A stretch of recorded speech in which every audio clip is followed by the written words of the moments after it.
Nós estamos começando aqui com a nossa Academia Maranhense de Ciências da Administração, vários eventos de gravação com pessoas que participaram desse início da administração aqui no Maranhão.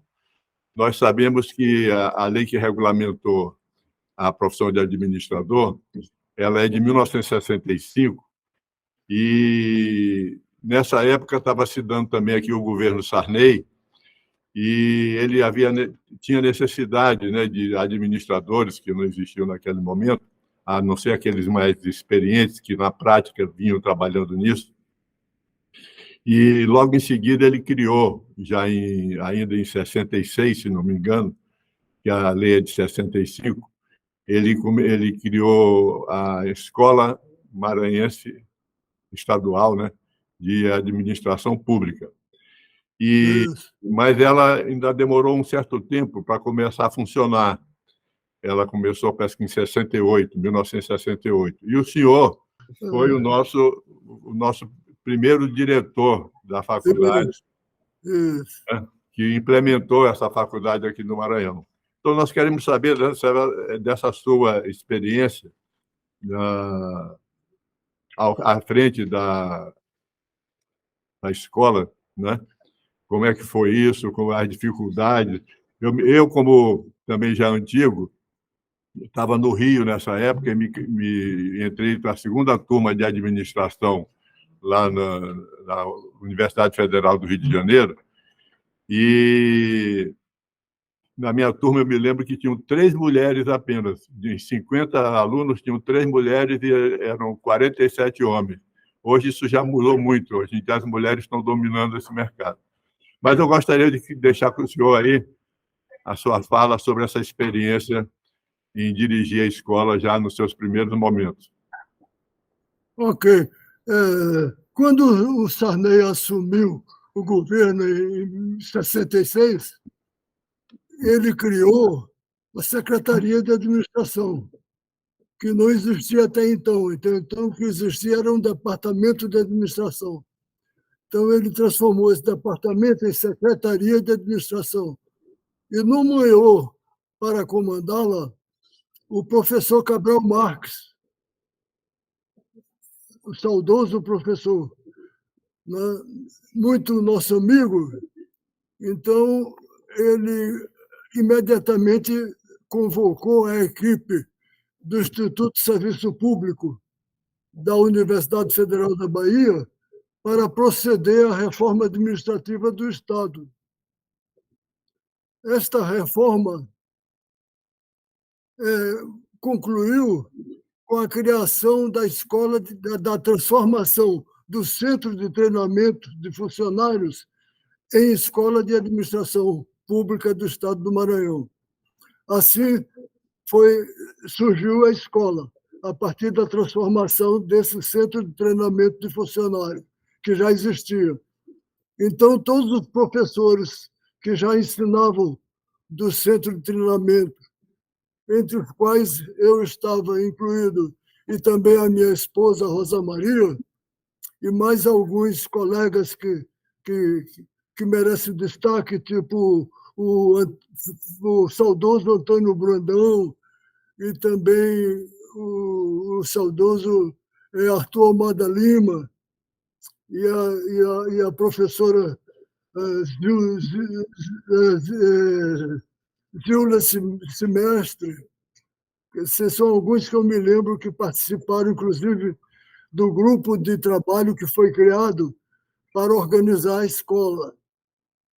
Eu passei a coordenar esse grupo e, quando fui levar o resultado com o Estatuto e Regimento da Escola para o presidente Sarney, que na época era governador, ele perguntou se eu queria ser o primeiro diretor. Então, eu aceitei e aí, imediatamente, ele me nomeou. Eu tomei posse em julho de 67, né? Quer dizer, praticamente logo depois da criação da escola, né?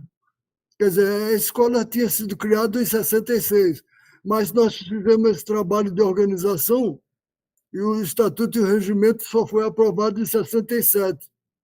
Então, eu assumi a direção e passei a trabalhar em cima do projeto do curso superior de administração, que foi aprovado com uma excepcional condição, porque eu não queria. Quando eu levei o regimento para o governador aprovar, ele não gostou que eu tinha colocado uma cláusula exigindo que só podia ingressar no quadro docente com o título de mestre. E ele não gostou porque ele disse, e os meus amigos todos que já são professores do centro, que não têm mestrado, eu digo, olha, mas esses não tem problema, porque isso será só para os futuros professores. Esses são automaticamente fundadores da escola. Aí ele aceitou a minha desculpa e aprovou o regimento com essa cláusula.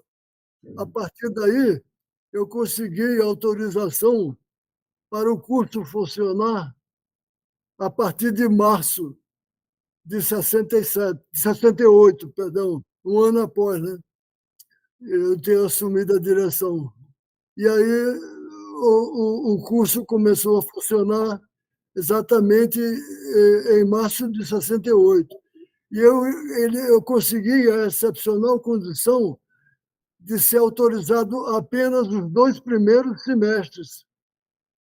Eu fiquei com a condição de depois apresentar ao Conselho Estadual de Educação a relação de professores dos outros semestres, porque a minha ideia era que eu ia indicar apenas aqueles que estavam fazendo mestrado na EBAP e na Escola de Administração de Empresas de São Paulo, que tinham já alguns que tinham sido dedicados pelo professor Cabral Marques para fazer o mestrado lá nessas instituições. Então, esses futuros professores deveriam chegar no ano seguinte, né? Então, eu consegui que o Conselho aprovasse o início do curso apenas com a indicação de 6 professores, não é? Entre os quais estavam eu próprio, minha mulher, o que já tinha também o mestrado, o professor Arthur Almada Lima, Zilta Silvestre, e alguns, Antônio Brandão, e alguns outros que me escapam agora. Mas então nós começamos a escola assim, com uma proposta parcial de autorização.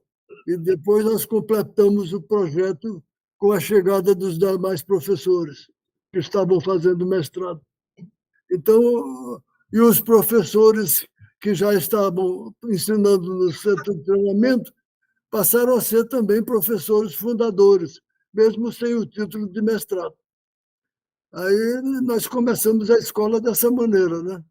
E aí, no dia da solenidade de inauguração, e como eu morava no Anil, e a sede da escola era na Praça de Santo Antônio, eu me atrasei um pouco. Quando eu cheguei, o governador já estava lá, esperando para que eu pudesse abrir a sessão solene. Então, eu me desculpei perante ele pelo atraso, né? Devido ao grande tráfego entre no João Paulo, geralmente era meio congestionado, que era a passagem normal da minha casa do Anil até a Praça Santo Antônio. Então, eu me desculpei alegando o problema de tráfego, e ele falou, não se preocupe, porque quem tem uma bela mulher pode chegar atrasado. Mas esse trajeto do João Paulo para cá, até hoje, ainda é engarrafado. Então, esse foi um fato engraçado que ocorreu no dia da inauguração do curso superior de administração. Então, aí o curso passou a funcionar muito bem. E nós, a primeira turma, como é que foi lá a composição? A primeira turma saiu 4 anos depois, né? Quer dizer, ele foi inaugurado em 68, então em 72 saiu a primeira turma. Mas em 68, eu fui convidado para fazer um mestrado com uma bolsa do governo americano, mas o mestrado era bilíngue no Instituto Superior do Estudos de Monterrey. Então, eu pude comparecer para fazer esse curso e tirei o grau de mestre em 70. Quando eu voltei, em 70, ainda como diretor da escola, porque quando eu fui me despedir de Sarney e entregar o cargo, ele não quis nomear o meu substituto. Então, ele disse, não, você vai como diretor, porque é interesse do Estado esse seu mestrado. Aí tudo bem, aí eu fui e voltei como diretor. Deixei meu substituto, o saudoso professor Arthur Almada Lima. E quando cheguei de volta em 70, eu reassumi a direção e passei a lecionar a disciplina Contabilidade Gerencial, que eu tinha tido uma ótima professora no mestrado e tinha me especializado nessa área. Então, aí fiquei lecionando e dirigindo a escola até 71. Em março de 71, eu fui convidado pela Universidade de Brasília para assumir 2 cátedras que estavam vagas por força da ida de um professor para ser secretário de administração no Acre. E meu irmão, saudoso Bento Bugarim, que era o chefe do departamento, me ofereceu para assumir essas 2 cátedras. Então, eu resolvi aceitar e me mudei para Brasília. Então, onde eu estou até hoje, né? Então, essa é a minha pequena história como gestor da escola de administração, quando tive que deixá-la com muita saudade, mas já funcionando perfeitamente. Nessas primeiras turmas que foram montadas, a presença de homens era maior que a de mulheres ou já havia um certo equilíbrio? Eu não me recordo muito bem, mas, na realidade, o número de mulheres foi aumentando pouco a pouco, né? Eu acho que quando na terceira ou na quarta turma já existia um número bastante forte de mulheres. E em relação ao mercado de trabalho na época para os administradores, o senhor pode comentar alguma coisa a respeito? Como a profissão havia sido regulamentada recentemente, então realmente estava iniciando o processo de profissionalização, né? Então, ainda não era muito, vamos dizer assim, comum a presença de administradores profissionais na gerência das empresas. Mas, pouco a pouco, o cenário foi mudando e o mercado melhorou muito. E, atualmente, por exemplo, não existe nenhuma empresa, ou existe muito poucas empresas que não sejam administradas por administradores profissionais. Na verdade, como o senhor falou no começo, havia uma necessidade de reforma administrativa no governo e parece que o próprio governo incentivou a instalação dessa escola o mais rápido possível e também mandou gente para fora para que eles fossem habilitados, fizessem cursos de especialização, mestrado, para que voltasse ao Maranhão para trabalhar nessa reforma. Nesse sentido, parece que houve uma preocupação muito grande do governo de capacitar pessoas para fazer essa reforma administrativa. Realmente houve esse trabalho muito importante, né, por parte do governo. O governador da época, né, que era o presidente Sarney, ele tinha assumido o governo com 36 anos. Então, ele era, na realidade, praticamente no limite, porque só podia ser governador com mais de 35 anos. Então, ele tinha apenas um ano a mais e era considerado o mais novo governador do Nordeste e era muito respeitado, né? Ele era muito entusiasmado. Então, ele fez um governo realmente porque o governo dele caracterizou a queda do sistema chamado vitorinista, que era o político Vitorino Freire, que deu origem ao nome do regime vitorinista, que era um pernambucano que foi indicado no tempo logo depois da guerra, o 45, o presidente Dutra, a esposa do Vitorino Freire era muito amiga da esposa do presidente Dutra. E aí houve um problema, que houve uma eleição no Maranhão que foi contestada pela oposição. E a situação que havia conseguido eleger o governador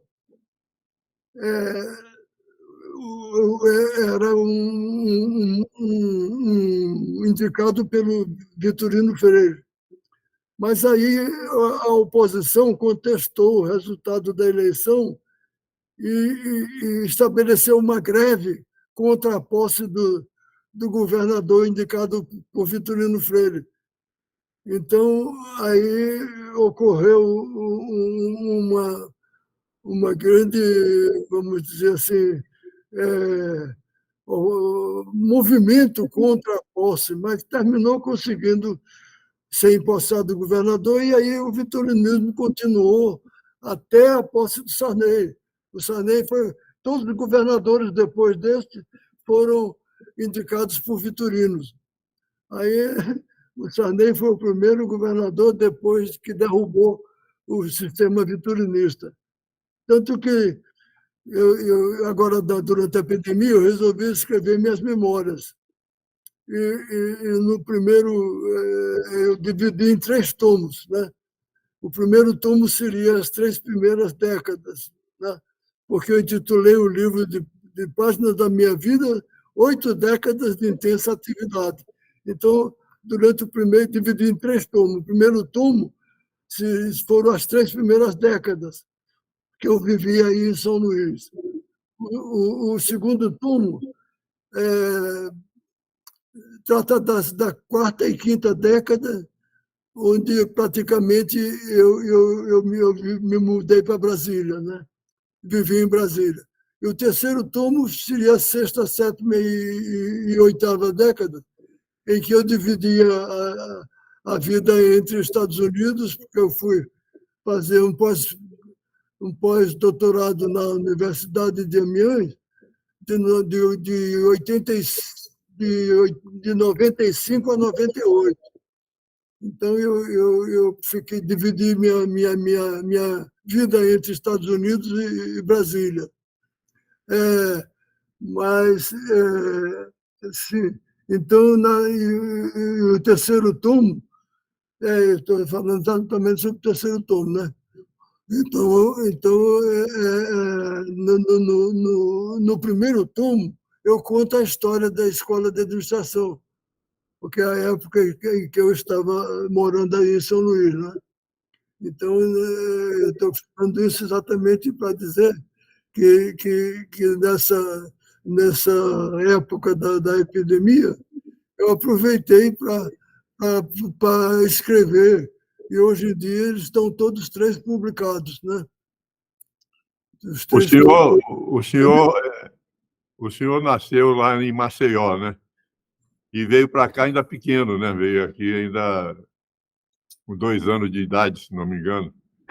E foi, inclusive, homenageado, agora, acho que no ano passado, pela Assembleia Legislativa do Estado, pelos trabalhos que você fez em prol aqui do nosso Estado, né, do Maranhão.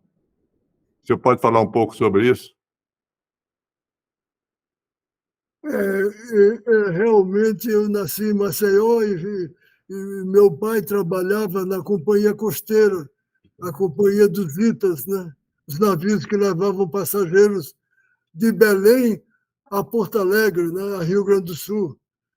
Né? Porque na época não tinha avião ainda, né? Então todo o transporte era feito pelos navios da costeira, os chamados Itas, né? E aí que tem até aquela música, tomei um Ita no norte, para ir para o Rio morar, adeus Belém do Pará, adeus, adeus minha família, adeus Belém do Pará. Então, essa musiquinha é inspirada exatamente no fato dos Itas transportarem passageiros. Né? Era o meio praticamente único existente para transportar passageiros de um estado para o outro. Porque na época também as estradas de rodagem praticamente eram muito precárias, então não tinha ônibus. Então, todo o transporte era feito através dos Itas. Então, meu pai foi transferido, porque o agente responsável pela agência de São Luís se aposentou, e meu pai, que era subagente em Maceió, foi transferido para São Luís. E aí toda a família, eu era o caçula, né? Viajou para São Luís, eu tinha nessa época 2 anos e meio. Né? Então, realmente, eu cheguei em São Luís aí, em dezembro de 1937. E aí fiquei, né, tive toda a minha formação aí em São Luís, que eu fiz todo o colegial no Marista, e depois fiz o científico no Colégio Estadual, porque no Marista não tinha o científico, e posteriormente fiz vestibular aí para... fiz também, ao mesmo tempo em que eu fiz o científico, eu estudei na Escola Técnica de Comércio, eu fiz o curso, tirei o diploma de técnico de contabilidade. E posteriormente, eu fiz o vestibular para a Faculdade de Direito, e aí me formei aí em São Luís, entrei em 55 e me formei em 59. Daí eu montei meu escritório de advocacia e contabilidade, e também meu pai, tendo falecido em 57, a agência da Frota Nacional de Petroleiros, da qual ele era responsável, que além da costeira, ele era também agente da Frota Nacional de Petroleiros. Então, eu fiz uma carta para a frota, comunicando o falecimento do meu pai e pedindo para eles se eu podia substituí-lo. Aí eles concordaram e me deram a responsabilidade pela agência da Frota Nacional de Petroleiros.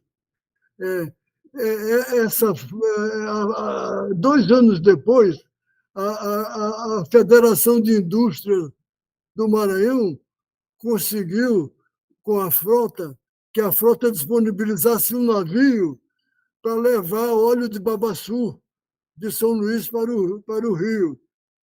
E aí, todo mês vinha um navio, um dos navios menores da frota, era um navio pequeno, que ficava ancorado no cais da Companhia Oleaginosas do Maranhão, que era a subsidiária, que era subsidiária de uma grande empresa produtora de produtos derivados do óleo do babaçu, sediada no Rio de Janeiro. Então, durante esse período, eu conheci um jovem que era o responsável pelo embarque do óleo de babaçu da Companhia Carioca. E, conversando com esse jovem, nós terminamos fazendo uma grande amizade e nos tornamos sócios de uma empresa com o objetivo de fornecer babaçu para a companhia industrial, que transformava as amêndoas em óleo, né? E aí nós começamos esse jovem tinha um capital pequeno, eu também tinha um pequeno capital, juntamos os 2 capitais e ele passou a ser o comprador das amêndoas, ele viajava, eu tinha um jipe, aí eu cedi meu jipe para ele viajar para o interior, e ele comprava as amêndoas lá no interior, e eu me encarregava da venda aqui na cidade. E aí nossa empresa prosperou muito, e até o momento em que eu assumi a escola, ela estava funcionando muito bem. Mas aí eu tive que deixá-la para assumir a escola, né? Porque, na realidade, quando eu preferia, eu conto até nesse meu livro, no primeiro tomo, eu conto essa história da criação dessa empresa e também da maneira como eu tive que deixar a empresa para poder assumir a escola de administração. Porque eu preferia fazer essa opção, porque na empresa eu não tinha, era só trabalho, trabalho, trabalho. Eu não tinha férias, né? Então eu digo, não, vou trocar de profissão. Aí eu tenho um capítulo em que eu falo do empresário ao acadêmico, né? Em que eu deixei de ser empresário para ser professor. Foi essa a minha história durante a, a criação da escola de administração. Eu queria apresentar aqui as pessoas que estão comigo assistindo e também vão fazer algumas perguntas ao senhor, né, nesse nosso podcast, que nós chamamos de Ancast aqui, porque seria da Academia Maranhense de Ciências da Administração, o podcast.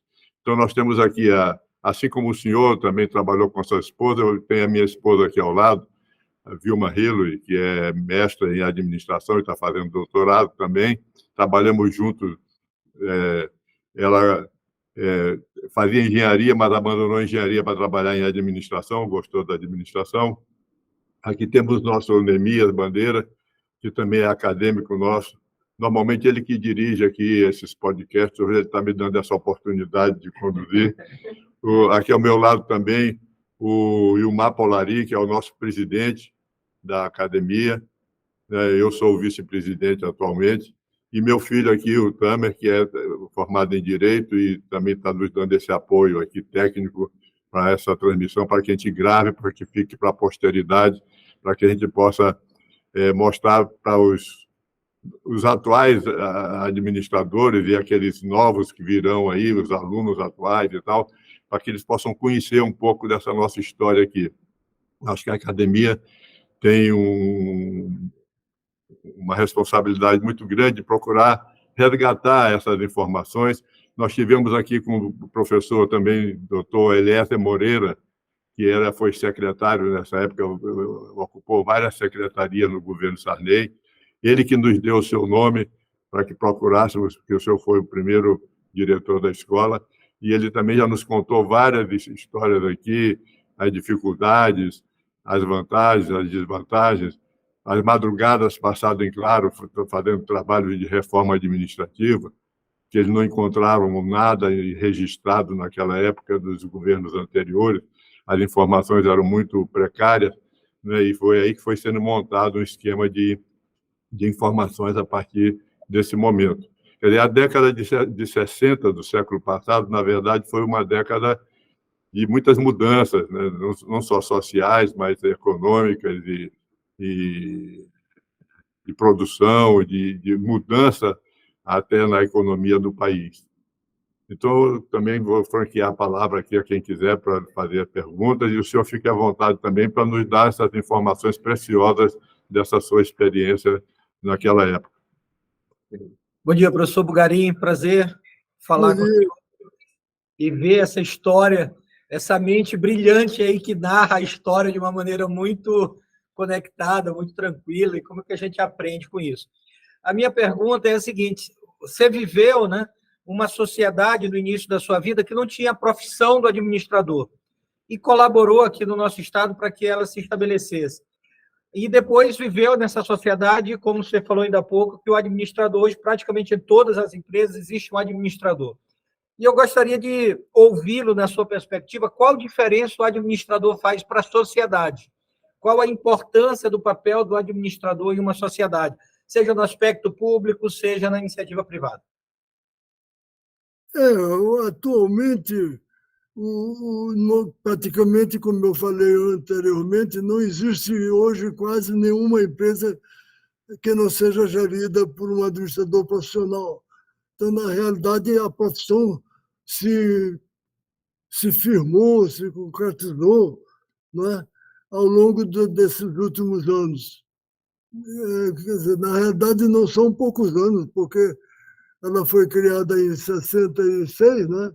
Quer dizer, então, quer dizer, foi regulamentada, né? E daí para cá, quer dizer, já são quase mais de 50 anos, né? Sim. Ou mais de 60 anos, né?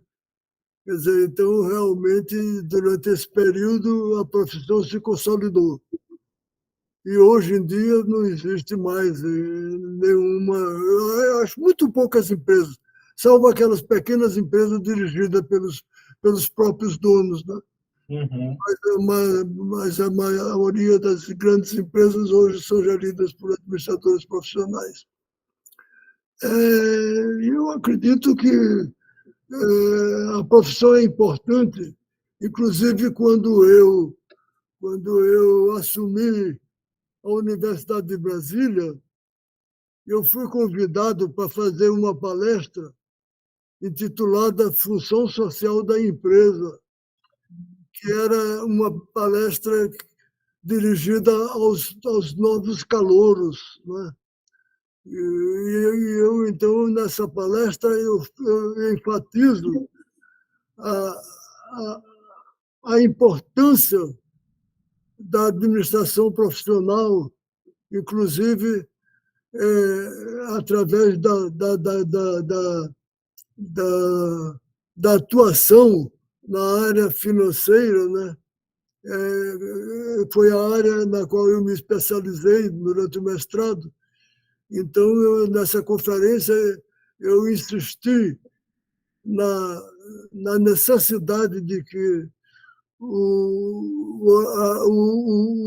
curso de administração desse muita ênfase à tomada de decisões financeiras, porque elas eram praticamente vamos dizer, o suporte da existência e do progresso das empresas, da atividade empresarial, né? Então, nessa conferência, eu fiz questão de enfatizar a importância da administração profissional no progresso e no avanço, né, do sistema empresarial brasileiro, tanto industrial como comercial e agrícola. Eu enfatizei em todas as áreas a importância da administração profissional. Professor João Bulgarin, seja bem-vindo aqui no Ancast, o nosso podcast da Academia de Maranhão e Ciência da Administração. O senhor falou aí em 3 passagens dessas suas memórias. Primeiro momento aqui no Maranhão, um segundo momento em Brasília e um terceiro momento nos Estados Unidos. Então, nessas suas memórias, nesses 3 episódios, creio que o senhor tem uma experiência administrativa, uma visão muito ampla de administração, de negócio e de mercado. Para os nossos administradores hoje nas universidades que estão saindo, que estão se formando, quais as sugestões o senhor deixaria no sentido de trabalharmos a formação desses profissionais para que possa atender bem o nosso mercado de trabalho, o nosso país, em termos de gestores e profissionais de administração? Olha, na realidade, o meu curso de graduação foi em Direito, né?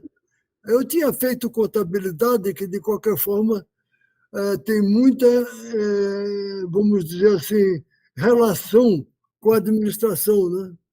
A contabilidade é, inclusive, uma das disciplinas, né, que mais, vamos dizer, tem importância para a administração financeira, né? Porque a administração financeira, na realidade, eu considero uma contabilidade, uma análise contábil, né? Quer dizer, a partir dos dados contábeis, eu considero a contabilidade uma estatística econômica, né?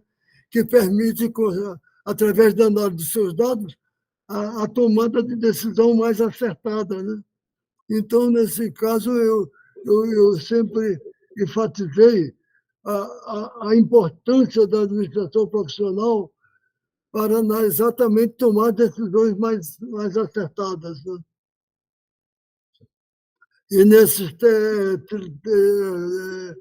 no segundo tomo, eu falo sobre a minha presença em Brasília, né? Porque eu mudei para Brasília exatamente no início da quarta década, né? Então, aí eu passei a lecionar na universidade, e no ano seguinte eu fiz um concurso para o Senado na área exatamente de Sistema Financeiro Nacional, e obtive o primeiro lugar. Então, passei a ser também consultor do Senado. Então, de manhã eu trabalhava na universidade e à tarde eu trabalhava no Senado. Então, na realidade, foi um período muito, muito importante da minha vida. Durante esse tempo todo, até a minha aposentadoria, eu fiquei prestando não só assistência aos alunos, como também na universidade, como também aos senadores no Senado, dos quais eu destaco o Franco Montoro, o Itamar Franco, que chegou a ser até presidente, né? O Franco Montoro chegou a ser governador de São Paulo, né? E outros senadores que eu trabalhei, tipo Fernando Henrique também. Eu também andei dando umas assistências para Fernando Henrique. E aí, realmente, foi a minha atuação que eu destaco no segundo tomo, né? E no terceiro tomo foi o pós-doutorado nos Estados Unidos. Foi muito importante porque eu pude fazer a versão inglesa do meu trabalho de doutorado, né? Da minha pesquisa de doutorado. Então, eu publiquei, inclusive, sob o título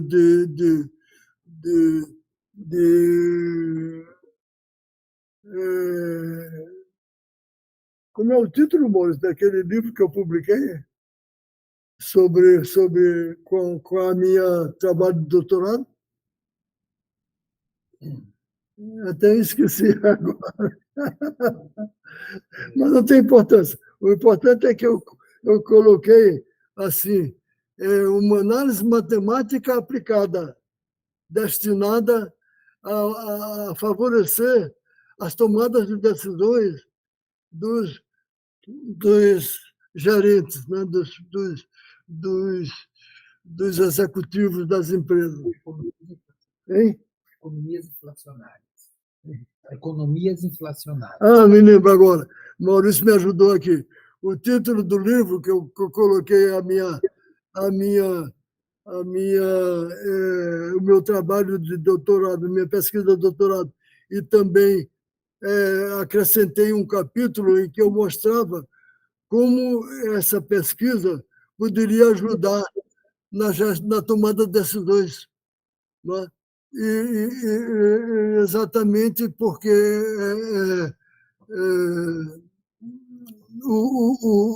na realidade o trabalho era sobre as distorções que a inflação provoca nas contas das empresas. Então, eu mostrava como o executivo ou o gerente poderia melhorar as suas decisões a partir de conhecer as distorções provocadas pela inflação nas contas da empresa, portanto, na própria contabilidade, né? E esse livro eu coloquei a versão inglesa para propiciar também que ele fosse consultado por pessoas do estrangeiro, né? E aí, na realidade, esse livro foi publicado pelo Clube de Autores. Muito bem. Então, no terceiro tomo, eu conto a história do meu pós-doutorado lá nos Estados Unidos e que resultou com a publicação desse livro, né? Ok. Professor, o senhor falou realmente que o grupo que iniciou a escola, que iniciou o governo, que apoiou o presidente Sarney, que na época governador, era toda uma equipe jovem, e o senhor foi também um diretor da faculdade também, novo, bastante novo. Mas eu gostaria que o senhor dissesse, nos contasse um fato que, nesse período seu de diretor da escola, um fato que lhe deu a maior alegria nesse período. Na realidade, é porque, de fato, o Sarney, na época, com 36 anos, ele era um entusiasta e um idealista, porque tinham várias obras, por exemplo, e como ele, na realidade, marcou uma história, porque ele acabou com o vitorianismo, né? Que era o chamado governo dos coronéis, em que o Vitorino Freire nomeava, conseguia sempre eleger ou nomear na época da ditadura, ele conseguia nomear os governadores e sempre ele escolhia um coronel que era sempre um político importante do interior. Então ele ia buscar no interior os futuros governadores, que eram na realidade marionetes dele, né? Ele que mandava lá no estado. Então o Sarney marcou uma época porque foi o fim do vitorianismo e o início de um processo em que, embora ele assumiu já na ditadura, mas ele foi eleito democraticamente, né? Então ele não foi indicado pela ditadura, e sim eleito democraticamente e foi empossado já na ditadura. Mas é isso que a importância que eu falei com muita alegria, porque realmente ele, jovem, entusiasta e idealista, ele começou concluindo todas as obras que vinham sem ser concluídas durante os vários governos anteriores. Então, tinha uma espécie vamos dizer assim, de caveira de uma ponte que ligava São Luís, o centro da cidade, ao litoral, e ele conseguiu verba federal para concluir essa ponte. Também ele conseguiu apresentar um projeto de fazer uma barragem sobre o outro lado da ilha, que o centro de São Luís é como se fosse uma cabeça, e que dos dois lados, né, a partir do ombro, por exemplo, dos dois lados, é uma cabeça que é ligada ao resto do estado, no chamado Estreito de Mosquito, que é sobre o rio Mearim, tem uma ponte, né, que liga essa parte da ilha, né, que na realidade é uma ilha, é como se fosse uma ilha fluvial, que tem rio dos dois lados. De um lado é o Rio Nilo, onde eu morava na minha casa, dava fundo para o Rio Nilo. E do outro lado era o Rio Bacanga, não é? Então,